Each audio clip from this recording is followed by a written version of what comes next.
Innal hamdalillah nahmaduhu wa nasta'inuhu wa nastaghfiruh wa na'udzu billahi minasyururi anfusina wa sayyiati a'malina may yahdihillahu fala mudhillalah wa may yudlil fala hadiyalah. Asyhadu an la ilaha illallah wahdahu la syarikalah wa asyhadu anna Muhammadan abduhu wa rasuluh. Amma ba'd. Allahumma sholli ala Muhammad wa ala ali Muhammad. Kita lanjutkan kajian kitab Ushul Salasah. Sekarang halaman berapa tadi Mi? Situ Mi? Ya, wan nasu idza matu yub'atsun. Lafadznya tuh. Dia ketemu. Deh. Ini tentang beriman kepada hari kebangkitan. Wan nasu, dan manusia itu idza matu, apabila telah mati, yub'atsun, mereka akan dibangkitkan. Wat dalilu qauluhu ta'ala, dan dalilnya adalah firman-Nya Ta'ala, minha khalaqnakum wa fiha nu'idukum. Minha khalaqnakum, darinya, dari bumi, khalaqnakum, kami telah menciptakan kamu, wa fiha, dan di sana pula, nu'idukum, kami akan membangkitkanmu, wa minha, dan di sana juga, yukhrijukum tarotan ukhra, kami akan mengeluarkan kalian tarotan ukhra, pada kali yang lain. Kita diciptakan dari bumi, dibangkitkan, dikembalikan itu ya, dikembalikan ke bumi. Artinya apa ini kalau dikembalikan? Hah? Diciptakan dari bumi, kemudian nu'idukum, dikembalikan, habis itu dikeluarin. Artinya apa maksudnya itu? Mati tuh ya, diciptakan di bumi, dibangkitkan, dikembalikan ke bumi, hidup, mati, kemudian hidup lagi ya, nukhrijukum. Nah itu dalilnya. Wa qauluhu ta'ala, dan firman-Nya Ta'ala, wallahu ambatakum minal ardi nabata, dan Allah telah menumbuhkan untuk kalian minal ardi, dari bumi itu, nabata, tumbuh-tumbuhan. Summa yu'idukum, kemudian dia mengembalikan kamu, fiha, di dalamnya, di sana, wa nukhrijukum ikhraja, dan benar-benar akan mengeluarkan kamu. Tuh, surat Nuh 17-18.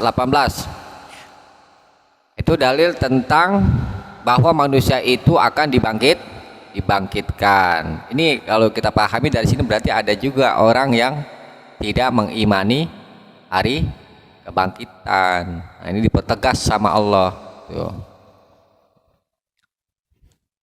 Sekarang waba'dal ba'si, dan setelah hari kebangkitan itu, muhasabuna, mereka akan dihisab, wa majziyuna bi'a'malihim, dan mereka akan dibalas amal-amal mereka. Wat dalilu, dan dalilnya adalah qauluhu ta'ala, firman-Nya Ta'ala, liyajziyal ladzina asa'u bima amilu wa yajziyal ladzina ahsanu bil husna. Liyajziya, dan dia akan membalas orang-orang yang asa'u, berbuat buruk, bima amilu, dengan apa yang sebab apa yang telah mereka kerjakan, wa yajziyal ladzina ahsanu bil husna, dan dia akan membalas orang-orang yang berbuat baik ya. Nah, perkataannya wan nasu idza matu yub'atsun, perkataan penulis, manusia itu apabila telah mati akan dibangkitkan. Di sini ada keterangan ya dari Syekh Al-Utsaimin ya. Bayana rahimahullahu ta'ala, semoga Allah Ta'ala merahmatinya, telah menjelaskan fi hadhil jumlah, tentang kalimat ini, annan nasa, bahwa manusia idza matu, apabila telah mati, yub'atsun, bahwa mereka akan dibangkitkan. Ya ba'atsuhumullahu azza wajal, Allah akan membangkitkan mereka ahya'an, dalam keadaan hidup, ba'da mautihim, setelah mati mereka. Tujuannya untuk apa? Dihidupkan lagi lil jaza, untuk dibalas. Wahada huwan natijah, dan inilah natijah. Natijah itu simpulan inti itu ya, atau intisari min irsali rusul, dari diutusnya para rasul. Ayak malal insanu lihadzal yaum, supaya manusia itu beramal pada hari ini, yaumal ba'si wan nusyur, untuk hari kebangkitan. Al yauma, apa itu hari kebangkitan? Al yauma allazi zakarallahu subhanahu wa ta'ala min ahwalihi wa ahwalihi, yang Allah telah sebutkan, Allah subhanahu wa ta'ala telah sebutkan dengan ancaman-ancamannya, terornya. Ma yaj'alul qalbu yunibu ilallah, apa yang hati itu menjadikan kembali kepada Allah. Nah itu. Jadi ini perlu jadi renungan, ya kan? Ini udah paham lah kita masalah ini ya. Sudah pernah tahu bahwa manusia itu semua akan dibangkitkan. Cuma kadang-kadang ya kita ini suka lupa, atau ilmu yang kita dapatkan nggak hidup ya. Tuh, kenapa ilmu yang kita dapatkan tidak hidup ya? Karena satu, kurang perhatian terhadap negeri akhirat. Seolah-olah kok kayaknya biasa-biasa aja kita nyikapinnya. Tuh ya, padahal ini ancaman, peringatan buat kita bahwa kamu hidup di dunia ini, manfaatkan baik-baik waktunya untuk beramal soleh, karena semuanya akan dibalas. Itu kita butuh merenung di kala kita sendiri gitu ya kan. Yang bagus tuh kata ulama itu, Ibnul Jauzi bilang itu ya, waktu yang baik untuk tadabbur gitu ya. Waktu yang baik untuk tadabbur adalah malam hari. Gitu. Kita renungkan, kita hisap diri kita nih di dunia, amal-amal apa yang udah kita kerjakan sebelum dihisap di akhirat. Tuh. Semua akan diminta pertanggungjawaban. Nah. Orang kaya diminta pertanggungjawaban, orang miskin juga sama. Pertanggungjawaban orang-orang yang kaya ya, itu bandingannya itu 500 tahun dengan orang fakir. Waktu lamanya itu orang-orang kaya. Orang banyak ya mau jadi orang kaya kan, ya kan? Dia nggak taunya di dunia aja yang dilihat, dia nggak pikir di akhirat gitu. Dikasih kaya, kalau jadi dermawan itu insya Allah hisapnya mudah. Tapi kalau nggak dermawan tuh 500 tahun. Nah, ciri-ciri orang yang akan menjadi penghuni neraka itu hisapnya sulit. Tuh 500 tahun itu sulit menunjukkan, karena ada di dalam Al-Quran, siapa saja yang beriman itu ya, fasaufa yuhasabu hisaba yasira, dan dia akan dibalas, akan dihisap dengan hisap yang mudah.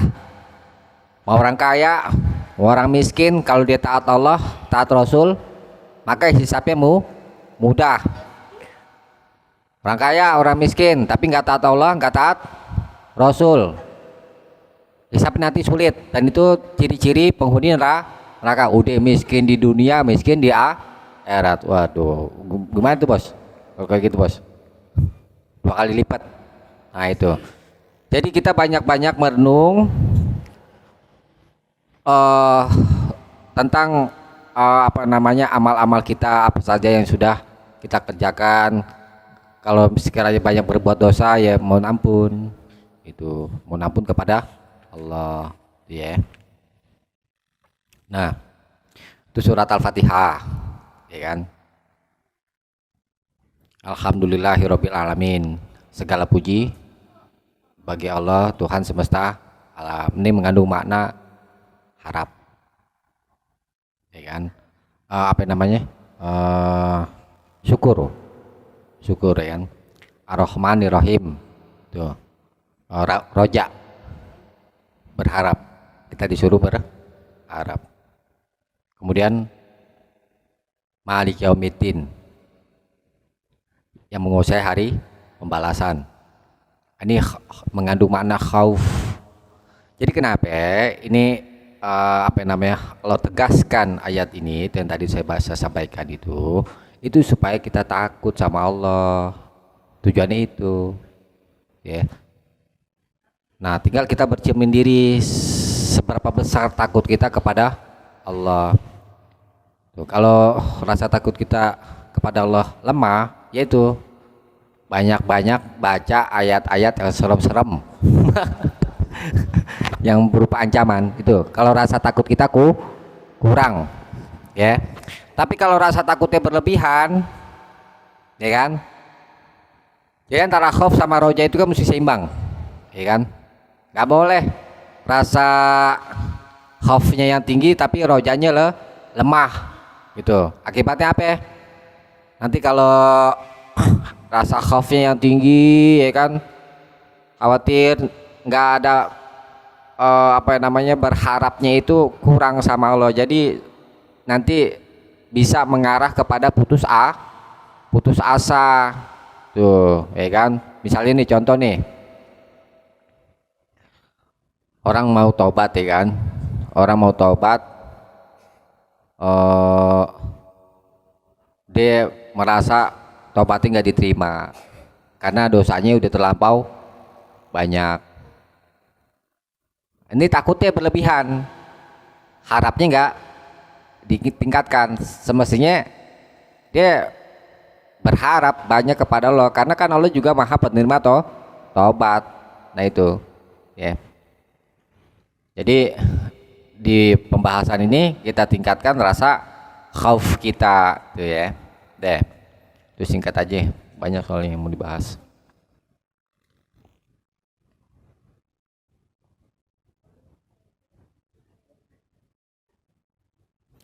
Seberat apapun amal kita, baik yang baik atau yang buruk, itu akan dibalas. Itu bisa dilihat, coba apa namanya, Quran surat, ini diantaranya itu, ya. Al-An'am aja, buka surat Al-An'am ayat 160. Al-An'am Al-An'am ayat 160.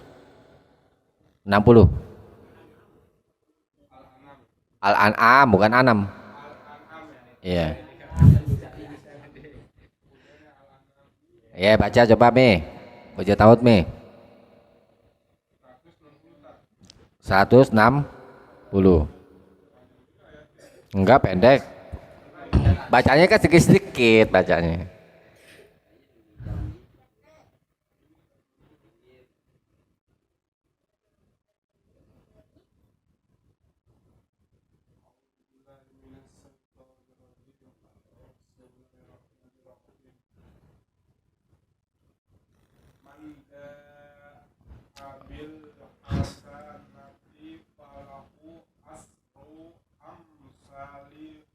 Ha. Liha.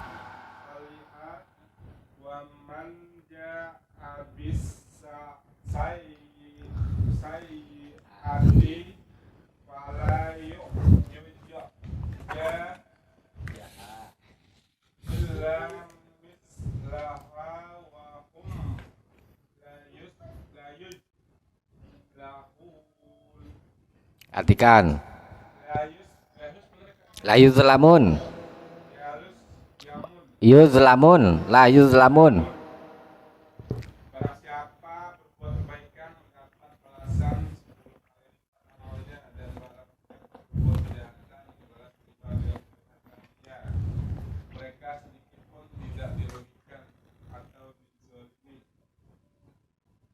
Nih kalau mau lihat rahmat Allah di sini.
Nih ya, diulangin ya. Manjaa bil hasanati, manjaa bil hasanati. Man siapa saja yang jaa datang bil hasanati membawa satu kebaikan, falahu maka baginya atau maka dia mendapat asyru amsaliha 10 bandingannya tuh kalau berbuat baik ya, dapat 10 ganjaran kebaikan. Nah sekarang waman jaa, dan siapa saja yang datang membawa bisayi'ah keburukan atau dosa, fala yujza maka dia tidak dibalas illa mislaha melainkan yang sebanding dengannya. Maksudnya berapa ini? Kalau ini kan 10, ini kerjakan satu keburukan dapat yang sepertinya. Maksudnya berapa ini dapatnya? Satu keburukan dapatnya satu tuh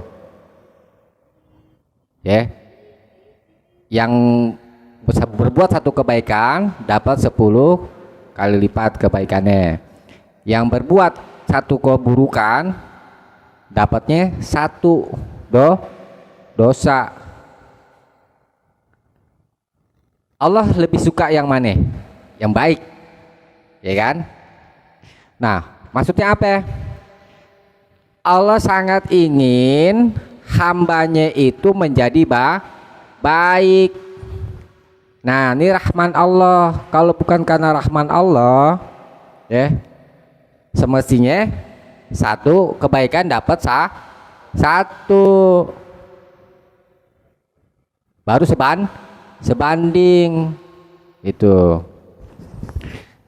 Ada tuh di surat ini Al-Buruj, innalladzina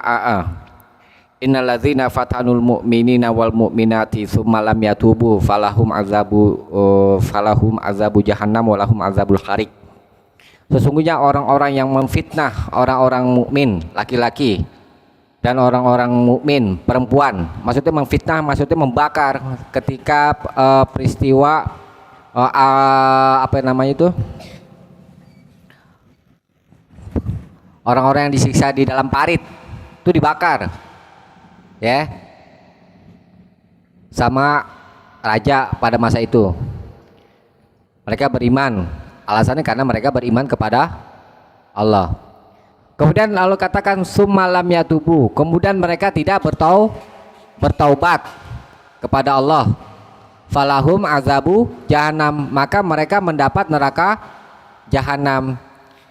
Nah, sekalipun mereka hamba-hamba Allah sudah berbuat dosa, karena sayangnya Allah sama hamba, nggak langsung diazab.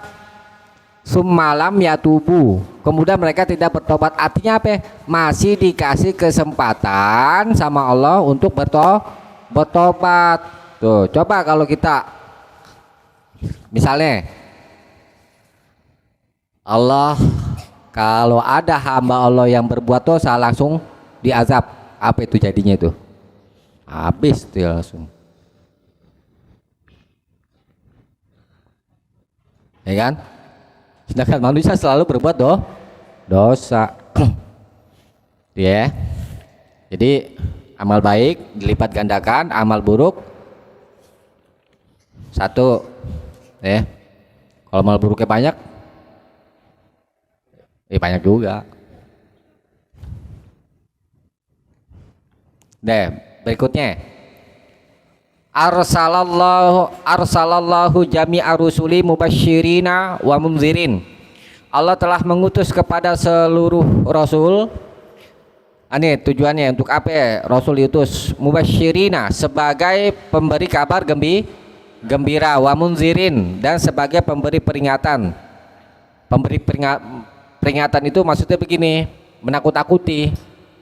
Itu, memberi peringatan adalah dengan menakut-nakuti berupa ancaman, gitu ya. Ini dalilnya, rusulam mubasyirina, para rasul itu adalah sebagai pemberi peringatan, wa munzirin dan sebagai pemberi kabar gembira, wa munzirin dan sebagai pemberi peringatan. Li alla yakuna linasi 'alallahi hujjah ba'da rusul, supaya manusia itu tidak ada lagi nanti di hadapan Allah beralasan setelah diutusnya Rasul. Tuh. Nah, ini kenapa kau ditegaskan seperti ini sama Allah? Nah, ini begini. Kalau tidak diutus Rasul, maka tidak ada penguat tuh yang percakapan Allah dengan janin. Kan ada kan tuh di dalam Al-Quran Allah berkata kepada janin, alastu bi rabbikum, bukankah aku ini adalah Tuhanmu? Nah, janin itu menjawab, qalu bala, gitu, ya kamu adalah Tuhan kami. Kita saksikan nggak? Pernah tahu nggak keadaan itu? Nggak tahu kan? Gaib kan buat kita kan? Nah, untuk membenarkan berita ini diutuslah para rasul. Itu diantaranya supaya manusia nanti nggak ada alasan, enggak, kalian belum sampai beritanya, misalnya kan begitu. Menuduh gimana? Ya kan? Dia domelin nih sama si bos, ya kan? Apa lagi santai-santai, misalnya suruh beli apa? Suruh beli ini nasi goreng deh. Gimana ini nasi goreng gue? Misalnya gitu. Apaan sih bos? Gue nggak tahu tuh. Ya kan? Mau kasih hukuman? Gak bisa, karena nggak tahu. Makanya dikasih tahu dulu, tuh disaksikan. Tuh, ya. Deh. Berikutnya wa awaluhum, dan rasul yang pertama adalah Nuhun alaihi salam, adalah Nabi Nuh alaihi salam. Wa akhiruhum, dan yang akhirnya Muhammadun sallallahu alaihi wasallam. Wa dalilu, dan dalilnya adalah ala anna awalahum, bahwa yang pertama dari mereka para rasul adalah Nuhun alaihi salam. Qauluhu ta'ala, firman-Nya ta'ala, inna awhayna ilaika, sesungguhnya kami telah mewahyukan kepadamu, kepada Nabi Muhammad, kama awhayna ila Nuhin, sebagaimana kami telah mewahyukan kepada Nuh, wan nabiyina mim ba'dih, dan para nabi setelahnya. Nah, ini dijadikan dalil bahwa Nabi Nuh adalah rasul yang pertama, yang lalu sudah disampaikan ya pada waktu minta syafaat itu ya kan. Innan nasa, ini hadis tentang syafaat panjang hadisnya. Innan nasa, sesungguhnya manusia, ya'tuna, mereka datang ila Nuhin, kepada Nabi Nuh. Fayaquluna lahu, lalu mereka berkata kepada Nabi Nuh, anta awwalu rasuli anta awwalu rasulin arsalahullahu ila ahlil ard. Engkau adalah rasul yang pertama yang Allah utus untuk penduduk bumi. Nah, ini dalilnya tegas. Kenapa? Apa namanya? Ditegaskan seperti ini karena ada juga orang berpendapat rasul yang pertama itu adalah Nabi Idris. Tuh, yang kuat mana pendapatnya? Nabi Nuh. Udah saya tadi yang disampaikan. Tuh, ya. Hadis tentang syafaat. Kenapa sih diutus Rasul? Apa ya penyebabnya, Bos? Bos. Awal mula terjadi kesyirikan itu pada masa Nabi Nuh. Tuh. Ya kan? Makanya diutus Rasul. Nah, yang terakhir adalah Nabi Muhammad.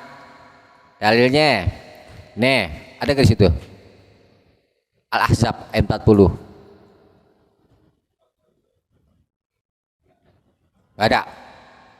Deh. Tar dulu. Al-Ahzab gak ada. Dalil ditulis. Makana Muhammadun aba ahadin min rijalikum. Muhammad itu bukanlah bapak seorang di antara laki-laki di antara kamu. Walakin Rasulullahi, akan tetapi dia adalah Rasulullah wa khataman nabiyyin, dan khatam, penutup, ya, an-nabiyyin, penutup para nabi. Wa kanallahu bikulli syai'in alima, dan Allah terhadap segala sesuatu itu maha mengetahui. Ini dalil tegas, ya. Nabi Muhammad adalah khataman nabiyyin, penutup para nabi, ya. Maka tidak ada lagi nabi setelahnya. Siapa saja yang mengaku jadi nabi, dapat wahyu, maka itu adalah orang yang dusta, orang yang kafir, orang yang murtad dari Islam.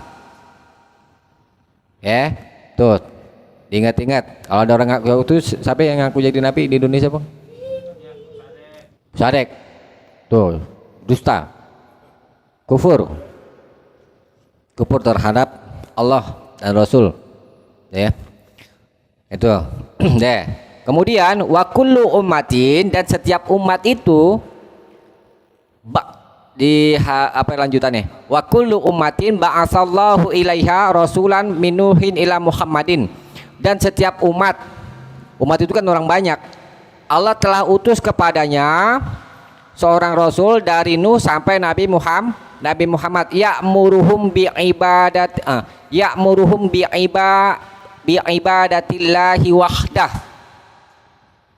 Mereka para rasul dari Nuh sampai Nabi Muhammad sallallahu alaihi wasallam memerintah umatnya untuk beribadah kepada Allah wahdah saja. Berarti apa ini? Tauhid. Agamanya satu. Dari masa Nabi Nuh sampai Nabi Muhammad agamanya satu, yakni Islam dengan makna yang umum. Islam dengan makna yang khusus, ya ini agama kita ini, gitu. Karena kan ada agama-agama lain, ya kan, gitu. Kalau Islam secara umum, semua para nabi diutus oleh Allah menyampaikan kepada umat supaya umat itu beribadah kepada Allah saja, tidak syirik. Wayan hahum, dan dia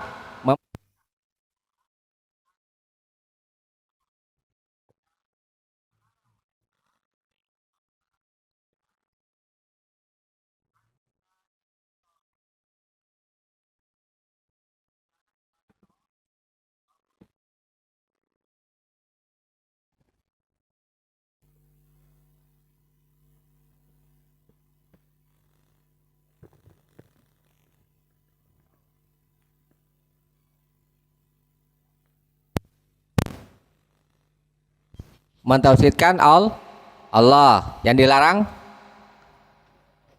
beribadah kepada togut, ya. Apa itu togut? Ya, bisa dibilang gitu. Pertama sebelumnya kita bahas dulu dalil-dalil tentang setiap umat itu ada seorang rasul yang dikirim oleh Allah untuk mereka. Ini dalilnya An-Nahl. Walaqad ba'asna fi kulli ummatin rasulan. Dan sungguh kami telah mengutus pada tiap-tiap umat rasulan, seorang rasul, ani budullaha, supaya mereka beribadah kepada Allah, wajtanibut tagut, dan menjauhi tagut. Tagut itu arti bahasanya itu dari atugyan. Atugyan itu melampaui batas. Tuh. Jadi yang melampaui batas Allah itu disebut tagut. Itu secara makna bahasa. Nanti tagut ada apa namanya? Ada bagian-bagian nih. Ini kita baca dulu bawahnya itu ya. Waftaradallahu ala jami'il ibadil kufra bit tagut wal imana billah. Dan Allah telah mewajibkan kepada semua hamba ya kufur kepada tagut. Kufur artinya mengingkari tagut, wal imana billah, dan beriman kepada Allah. Ini kebalikannya deh ya. Kebalikan dari kita beriman kepada Allah dan apa namanya itu kufur kepada tagut. Jangan beriman kepada tagut, kufur kepada Allah, jangan dibalik. Aqala Ibnul Qayyim, dan Ibnul Qayyim rahimahullahu taala, semoga Allah taala merahmatinya, berkata, tagut itu mata jawaza bihil abdu haddahu, apa saja yang al-abdu seorang hamba tajawaza bihi melampaui dengannya haddahu batasnya. Ini secara makna lugawi. Jadi apa saja yang melampaui batasnya, batas setiap sesuatu itu disebut tagut. Ya. Nah, berupa apa sih ini? Min ma'budin, berupa yang diibadahi, satu ya, au matbu'in, atau yang diikuti, au muto'in, atau yang ditaati. Ini nih penting ya, yang diibadahi ya, semestinya dibadahi siapa? Allah kan. Nah, kalau melampaui batas Allah artinya dia beribadah kepada selain Allah, maka sama juga dia beribadah kepada tagut ya. Nah, yang dimaksudkan rahimahullah itu tauhid la yatimmu illa bi ibadatillahi wahdahu la syarikalah wa jataimu tagut. Nah, yang dimaksud dengan awal wa muraduhu bil ma'bud wal matbu wal muta ghairus solihin, bukan orang-orang soleh. Nah, kan orang-orang soleh itu kan dijadikan panutan juga kan, dijadikan ikutan. Semesti kalau secara makna bahasa kena juga orang-orang soleh, karena orang-orang soleh itu adalah orang-orang yang diikuti. Nah, ini nggak termasuk tagut, nggak termasuk tagut ya. Yang dimaksudkan dengan tagut adalah apa namanya, berhala, satu pawang sama tuh, pawang hujan, dukun itu mah apa ya? Apaan? Ngeramal? Enggak, nanti anda sampaikan. Gaib itu kan, perkara yang gaib itu ada dua macam, gaib mutlak sama gaib nisbi ya. Kalau gaib mutlak yang semua manusia itu nggak ada yang tahu, tapi ada gaib nisbi. Kita bisa mengetahui sesuatu yang gaib dengan ciri-cirinya. Misalkan tadi ente nuduh apa ya? Bilang, ini tukang mabok nih, dari matanya gitu. Nah, itu namanya gaib nisbi. Kita mengetahui sesuatu berdasarkan ciri-ciri. Nah, itu boleh, nggak jadi masalah itu. Dan ulangi ya, tadi berhala-berhala yang diibadahi selain Allah itu termasuk tagut. Nah, Kemudian ulama su. Nih, ingat-ingat. Ulama su, ulama yang buruk ya, yang menyeru kepada kesesatan dan menyeru kepada kekufuran, itu juga disebut togut ulamanya. Tuh, maka kita tidak boleh mengikuti ulama itu. Karena itu togut, kita disuruh jauhin. Menyuruh bid'ah, berbuat bid'ah, togut. Ya, atau menghalalkan yang Allah haramkan juga disebut togut ulamanya. Dan mengharamkan apa yang Allah halalkan juga disebut togut. Tuh. Togut ada juga yang berupa manusia. Tuh. Ini dalam hal masalah apa ini? Ikutan. Kalau kita ngikutin, enggak dong orang soleh. Bukan ngikutin orang. Ulama, ini kan ulama deh. Enggak, kalau orang biasa nggak jadi ini deh. Misal ulama nih orang pintar, tapi ulama yang buruk, dia menyuruh berbuat kufur, menyuruh kesesatan, menghalalkan apa yang Allah haramkan dan mengharamkan apa yang Allah halalkan, juga disebut togut. Tuh, jangan suruh kecilin. Itu namanya apa, Bos? Lasona, Bos.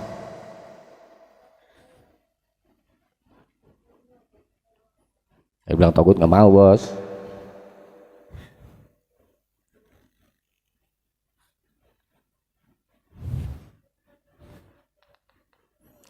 Nah, orang-orang ahli kitab ya, dikatakan menjadikan rohib-rohib mereka sebagai Tuhan. Tuh, mana ayat berapa, surat apa yang lupa itu ya? Watakhiduna min dunillahi arbaban. Iya itu. Mereka menjadikan rahib-rahib mereka sebagai itu Tuhan. Kalau kita nggak nyembah dia, nah itu kaidahnya. Kita mengikuti penghalalan mereka yang Allah sudah haramkan dan mengikuti pengharaman mereka yang Allah telah halalkan. Tuh, apa namanya, batas apa namanya, untuk kesyirikan mereka itu kekufuran, sama artinya menyembah togut. Kalau ulil amri ya, ulil amri nih, ulil amri kan yang ditaati kan, ulil amri, yang uli itu artinya yang memegang, al amri itu urusan, penguasa, banyak sampai aja yang berkuasa dalam satu urusan itu disebut ulil amri. Nih, memang kita hukum asalnya suruh sami'na wa ata'na, kami dengar, kami taat kepada ulil amri. Ini kata Syekh Utsaimin ya. Fayuridu bihil umara alladzi yuta'una syar'an aw qadaron. Yang dimaksudkan dengannya adalah umara, pemimpin-pemimpin yang ditaati secara syariat au qadaron, dan secara ketetapan. Fal umara yuta'una syar'an. Adapun umara, pemimpin-pemimpin yang ditaati syar'an secara syariat adalah iza amaru bima la yukhalifu amrallahi wa rasulih. Ini ingat, yang ditaati itu adalah apa yang mereka perintah yang tidak menyelisihi perintah Allah dan Rasul. Kalau perintah mereka menyelisih Allah dan Rasul, taatin nggak? Jangan. Kalau kita taat namanya apa? Kalau kita taat, nyembah togut. Tuh, ya, iya, dengan bahasa lain seperti itu, yaitu ya. Jadi batasan togut itu adalah melampaui batas gitu. Menghalalkan yang Allah haramkan itu melampaui batas. Maka sama artinya kita taat kepada togut gitu. Ya. yang benar baru diikutin. Kita kan punya pedoman, umat muslim itu pedomannya Al-Quran dan sunnah, itu jadi patokan. Memang kita disuruh taat kepada pemimpin, tapi ingat dalam batas-batas yang Allah telah tentukan dan Rasulnya itu ya. Kalau menyelisih Allah dan Rasulnya jangan ditaati. Nih ayatnya nih, diingat-ingat ya, jangan sampai salah paham nih. Udah nggak asing di telinga insyaallah. Surat An-Nisa ayat 59, ya ayyuhalladzina amanu. Ini bahas secara luqah. Ya ayyuhalladzina amanu.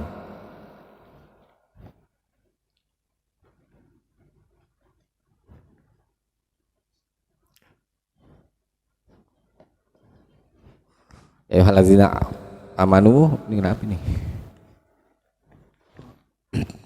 Ati Allah wa ati Rasul.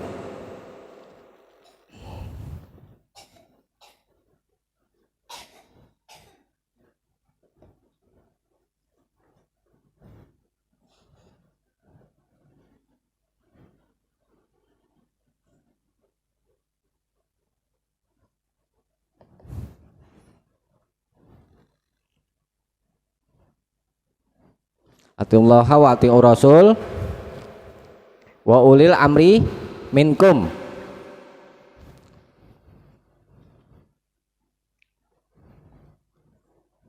Ini perintahnya taat kepada ulil amri. Ulil amri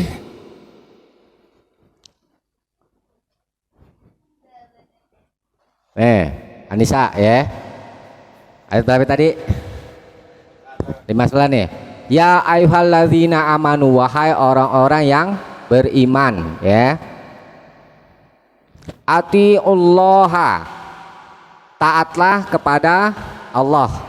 Wa atiur rasulah, dan taatlah kepada Rasul. Wa ulil amri, dan kepada ulil amri ya, pemimpin. Pemimpinnya kalau dari sini aja umum nih, habis ini aja ulil amri. Pemimpin yang mana aja, mau yang kafir kek, mau yang beriman kek, karena disebutnya secara mutlak umum. Pemimpin yang mana aja ya. Ini nggak bahas perselisihan siapa yang dimaksudkan ulil amri. Ada berbeda pendapat di kalangan ulama. Ada yang dimaksudkan adalah ulama, ada yang dimaksudkan adalah pemerintah tuh ya. Terlepas dari itu semua, ini yang jadi ikatan nih. Ulil amri yang mana yang ditaati? Minkum, di antara kamu. Kamunya siapa nih? Kamunya di sini kembalinya yang taat kepada Allah dan taat kepada Rasul. Batasannya Allah dan Rasul tuh ya. Kalau pemimpin nyuruh kamu ini masuk ke ini jurang, mau nggak? Jadi taati. Dulu ada sahabat nih, jadi gini, bukan pada masa Nabi itu ada kejadian. Ini gimana sih nih? Pada masa Nabi ada kejadian, ada Nabi menunjuk satu pemimpin untuk satu rombongan gitu kan. Kemudian para sahabat ikut nih pemimpin ini yang ditunjuk sama Nabi. Nah, pemimpin ini nyuruh tuh para sahabat masuk ke dalam api. Untuk apa? Aneh mau tahu ente setia gak sama aneh tuh.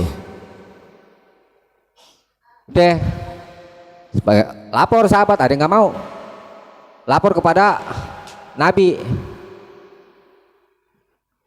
Ini nyuruh masuk ke dalam api. Kalau kamu masuk ke dalam api, ya udah mati gitu. Nah udah Nabi ngomong innamat ta'atu la ta'ata li makhluqin, la ta'ata li makhluqin fi ma'siyatillah. Tidak ada ketaatan kepada satu makhluk pun dalam hal bermaksiat kepada Allah. Innamat ta'atu fil ma'ruf, hanyalah ketaatan itu dalam hal yang baik tuh orang apa yang namanya kaidah, diingat-ingat. Mau dia pemimpin ulil amri ya, jangankan ulil amri, orang tua nyuruh berbuat syirik contohnya, jangan ditaati, tapi tetap berbuat baik kepada keduanya itu ya. Tuh. Tadi kok kenapa kita disebut togut ya, mentaati ulil amri yang menyelisih Allah dan Rasulnya, batasnya apa itu tadi? Melampaui batas perintah Allah dan Rasul. Deh. Nih, sekarang berikutnya. Tinggal dikit lagi, Bos. Selesaiin aja, Bos ya. Habisin ya. Wat tawagitu dan togut-togut kasiratun banyak togut itu. Kalau togut definisi yang umum, lebih umum itu apa saja yang disembah selain Allah itu disebut togut. Wat tawagitu kasiratun, togut-togut itu banyak. Waru'usuhum dan pemimpin mereka khamsatun, ada 5. Bos besar ini, Bos. Iblis laknatullah, iblis pertama, laknatullah, yang dilaknat Allah. Pertama. Waman ubida wa huwa radin, dan siapa saja yang diibadahi dan dia ridho. Waman da'an nasa ila ibadati nafsihi, dan siapa saja yang menyeru manusia supaya beribadah kepadanya. Contoh siapa nih? Firaun. Kemudian yang keberapa nih? Yang keempat. Wa manit ta'a syai'an min ilmil ghaibi. Ini tadi yang tertanya nih Mi. Dan siapa saja yang mengakui sesuatu dengan mengetahui yang gaib. Maksudnya siapa saja yang mengaku bisa mengetahui ilmu gaib, yaitu pawang hujan. Waman hakama bi ghairi ma anzalallah, dan siapa saja yang berhukum dengan selain apa yang Allah turunkan. Ini disebut togut. Tuh ada 5 tuh. Dalilnya mana? Wat dalilu qauluhu ta'ala, dan dalilnya adalah firman-Nya ta'ala, la ikraha fiddin, tidak ada paksaan di dalam agama. Qad tabayyana rusydu minal ghayy, sungguh dia telah menjelaskan arus bimbingan dari kesesatan, petunjuk gitu maksudnya. Wa may yakfur bit tagut, dan siapa saja yang kufur kepada tagut, wa yu'min billah, dan beriman kepada Allah, faqad istamsaka bil urwatil wuthqa, maka sesungguhnya dia telah berpegang teguh kepada tali yang kuat. Wa hadza makna la ilaha illallah, dan inilah makna la ilaha illallah. Maksudnya apa? Beriman kepada Allah dan kufur kepada tagut. Tuh. Ya. Nanti kita bahas ini aja. Apa ya? Bukan. Enggak, yang di garis bawah itu famay yakfur bit tagut wa yu'min billah itu. Faqad istams, iya memang enggak ada paksaan. Bukannya itu yang dibahas nih. Wa may yakfur bit tagut, dan siapa saja yang kufur mengingkari tagut, wa yu'min billah, dan beriman kepada Allah, faqad istamsaka bil urwatil wuthqa, maka sesungguhnya dia telah berpegang teguh kepada tali Allah yang kuat itu, yang digaris bawahi. Ya. Kita disuruh mengingkari yang 5 itu tadi, itu yang di atas. Pertama apa ya? Iblis, ya. Kalau iblis kan rajanya nih ya. Setan itu, setan. Jangan jadi teman setan. Kemudian orang yang diibadahi dan dia ridho. Ini siapa ini? Yang diibadahi, dia ridho. Nah, ini yang diibadahi selain Allah dan dia ridho, yaitu dia menyembah selain Allah. Menyembah selain Allah sama saja apakah dia itu adalah seorang hamba di masa hidupnya atau setelah matinya. Idza mata wa huwa radin bidzalik, dan apabila dia mati dalam keadaan dia ridho. Yang tadi itu orang-orang yang menyelisih Allah dan Rasul nggak usah taati itu ya, termasuk itu dari ridho. Nah kemudian siapa saja yang menyeru kepada manusia supaya beribadah kepada dirinya, ini juga termasuk togut ya. Sama aja apakah seruan itu diperkenankan atau tidak diperkenankan. Misalkan pahmi nggak dicontoh doang mi, tuh bos ente nyembahan nih bos gitu ya, ente taat atau tidak taat sama aja, ini sebut togut gitu ya. Nah tadi tentang yang goib nih ya, yang goib itu ada dua macam ya. Ada goib nisbi ya, ada goib hakiki ya, goib yang mustaqbal hakiki atau mutlak. Guruannya Ustaz Salam itu menyebutnya goib nisbi dan goib mutlak. Goib nisbi itu penyandaran, menisbatkan kepada sesuatu gitu ya. Kadang-kadang seseorang itu mengetahui dan yang lain tidak mengetahui. Nah orang yang tidak mengetahui itu goib, perkara itu goib. Bisa bos, ente bisa gak bos ilmu komputer bos? Itu perkara goib buat ente. Saya pahami bisa nih ilmu komputer? Enggak, karena itu udah tahu apa ya? Kita bisa mengetahui yang goib itu dengan menyandarkan kepada sesuatu. Ente mau tahu yang goib buat ente itu tadi tuh ilmu komputer nggak tahu. Mau tahu gak penyandarannya lewat apa? Ya belajar ilmu komputer bos. Kayak gitu. Ya. Pawang itu goib mutlak karena hujan kan nggak ada yang tahu. Selain Allah kan udah disebut di hadis apa itu, nggak ada yang tahu hujan. Tuh. Dukun itu mah bos. Deh. Kemudian lagi dong isir lah apaan agak lain lagi. Nah kemudian goib mutlak, goib nisbi, goib mutlak lawannya ya kan, atau goib hakiki itu tidak ada yang mengetahui satu makhluk pun kecuali Allah. Contohnya misalkan hari kiamat ya, matinya kapan manusia, hujan juga termasuk ya, itu namanya goib hakiki atau goib mutlak, tidak ada yang mengetahui selain Allah. Nah kemudian orang yang berhukum kepada selain hukum Allah ya, itu juga disebut togut.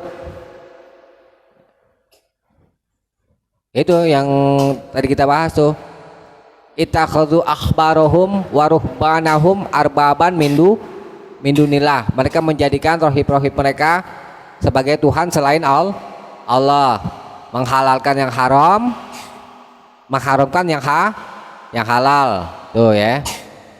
Itu berhukum kepada selain hukum Allah. Jatin bos, banyak bos caranya bos. Terakhir nih, wafil hadis,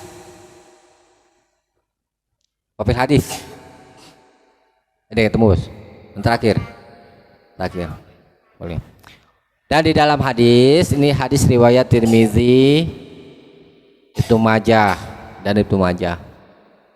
Ra'sul amri al-islamu, pokok perkara itu al-islam, agama Islam. Wa amuduhu as-sholah, dan tiangnya adalah sholat. Wa apa itu? Wa zarwah, ini bukan zurwah ini. Zirwatus sanamihi, ini maksudnya punuk puncaknya deh gitu, punuk onta itu tanam itu puncaknya adalah al jihadu fisabilillah. Ya.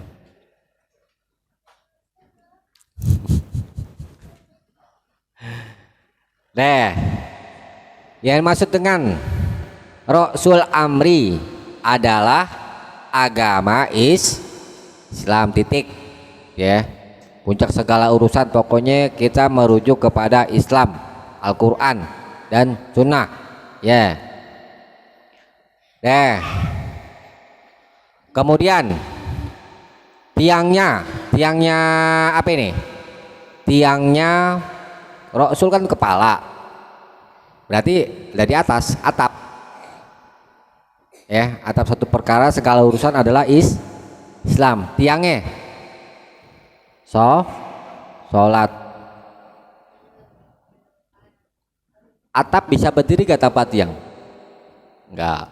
Nah ini, berdasarkan alasan ini, ada ulama katakan ini kan sesuatu yang tidak bisa berdiri dengannya, ya, maka ini adalah satu kewajiban yang mesti. Berdasarkan dalil ini, ada ulama katakan siapa saja yang meninggalkan sholat disebut kufur. Tuh. Karena Islam tidak bisa berdiri tanpanya. Tapi kufur yang tidak apa namanya, kan ya ada kalau kufur kan macam-macam gitu kan. Apa yang murtad, apa enggak? Murtad enggak? Sholat. Enggak murtad. Insya Allah yang lebih tengah-tengah itu. Cuman dia disebut kufur. Ya kufur kafir maksudnya. Ya. Tapi memang agak kuat juga. Kenapa? Karena ancamannya orang yang tidak sholat 5 waktu nanti di akhirat itu dapat kamarnya sama Firaun. Tuh, ya. Satu kamar. Deh. Nah, sekarang puncak Islamnya adalah, puncak perkaranya adalah jihad fisabilillah. Ini jihad fisabilillah yang dimaksudkan baik di dalam Al-Quran atau hadis itu makna aslinya adalah perang di jalan Allah. Ya memang ada pengertian lain dari makna jihad. Misalkan yang kita belajar, ini orang yang belajar menuntut ilmu, ya, dari berangkat sampai dia pulang lagi itu dapat naungan dari malaikat, ya. Kemudian kalau dia matinya mati syahid tuh, ya. Dalam perjalanan tuh enaknya menuntut ilmu, banyak fadilahnya, banyak utamaannya. Bahkan ada dikatakan menuntut ilmu itu apa ya, perjalanan menuntut ilmu, sekali menuntut ilmu itu lebih baik daripada 1000 kali ibadah. Tuh keutamaan itu bandingannya lebih utama. Kenapa? Orang berilmu dia itu bisa mendapat petunjuk buat dirinya dan bisa juga menunjukkan kepada orang lain. Tuh, kalau yang nggak berilmu, yang ada nanti bisa nyesatin orang lain. Contohnya apa? Tuh yang pembunuh 99 orang digenapin jadi 100, nggak bunuh rahibnya. Nanya, saya masih ada pintu tobat gak? Rahib yang pertama bilang gak ada, dibunuh. Kemudian rahib yang kedua jawab ada, seneng. Artinya apa itu? Rahib yang pertama dia ahli ibadah tapi tanpa ilmu tuh. Akibat apa? Menyesatkan orang.